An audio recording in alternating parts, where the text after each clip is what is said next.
Hello and welcome to this video tutorial on customizing your calendar using Wonders. We've talked about the weekly planner, but now what I'm going to do is come over here and I'm going to click on this third tab that says Calendar. There are certain things you can do within the calendar to help organize your weekly plans. So for example, if you click on the down arrow next to the date, you can of course insert a non-teaching day. You can expand a lesson block, condense a block, move a lesson block, or delete. What I'd like to do is first show you how I can move a lesson block. So I'm going to click on Move, and I'm going to take this Unit 1, Week 1 lesson, and I'm going to move it further into the calendar. Now you'll notice what is highlighted will be any other place in my calendar where a day 1 of a different unit would occur. So day 1 has to be matched up to another day 1 because you're essentially just inserting this other week. So I'm going to go here into October. So Unit 1 Week 1 will move to the position where Unit 1 Week 6 occurs. So I'm going to say OK. And now, so that right there, it used to say Unit 1, Week 1, but now I'm going to go into October, and I see right there, Unit 1, Week 1 is now been inserted starting on October 6th. Now let me go back and show you another feature.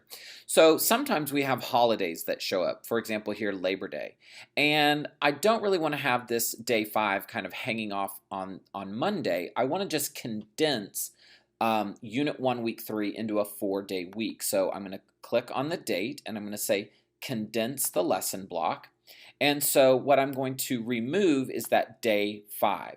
Notice it says that all the lessons from day 5 will now be in my lesson holding bin. So I'm going to say OK. And now I see that I'm teaching Unit 1 Week 3 in 4 days. Now remember, where is day 5? If I click back over here to my planner, all of that day 5 material has now been put into my lesson holding bin.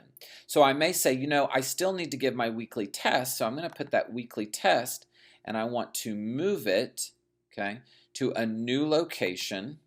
So I'm going to put it now, Unit 1, Week 3, okay, Day 4, okay, back with its original group. So hit Move, and now if we go back, and of course we know that that's a shorter week, and there we see the assessment that I've moved now, which is essentially Day 4 because that's only going to be a 4-day week.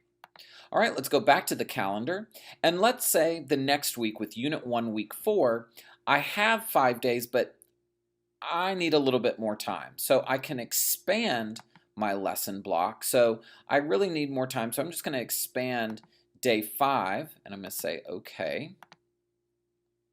And now it's given me an extra day to teach that week. You can see I have those 6 days, and what it really allows me to do is, remember, I can drag and drop certain things over so that I'm filling in a 6-day week. All right, let's go back to our calendar. Now, perhaps I really want to just remove an entire week, just delete it completely. So again, I can click on that down arrow next to the date, and I'm going to hit delete, and it says, are you sure? And if I do this, it's going to go to the trash bin on my calendar. So I'm going to go ahead and say OK. And now I see that trash bin, and it has a little number 1 in it. And so if for some reason I ever want to go back and restore that week that was deleted, I just click on the trash bin, select the particular week of instruction, and I can hit restore. And of course, now it is back. Of course, adding a non-teaching day is great because sometimes if we have a snow day or an assembly come up, I'm going to say OK, add a non-teaching day. And of course, remember what that's going to do is just bump everything over for you, so you're not going to miss out on any instruction. And again, if something happens and hey, the assembly got canceled, or I have something that I thought was going to be a holiday and now it's not, I can remove that very easily by just going to that day. So you see lots of different calendar options here. We looked at expanding, condensing, moving, and deleting.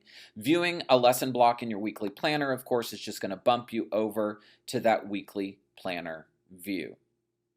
All right, so thank you for joining me, and I hope that this will help you be able to customize your plans throughout the year. Have a good day.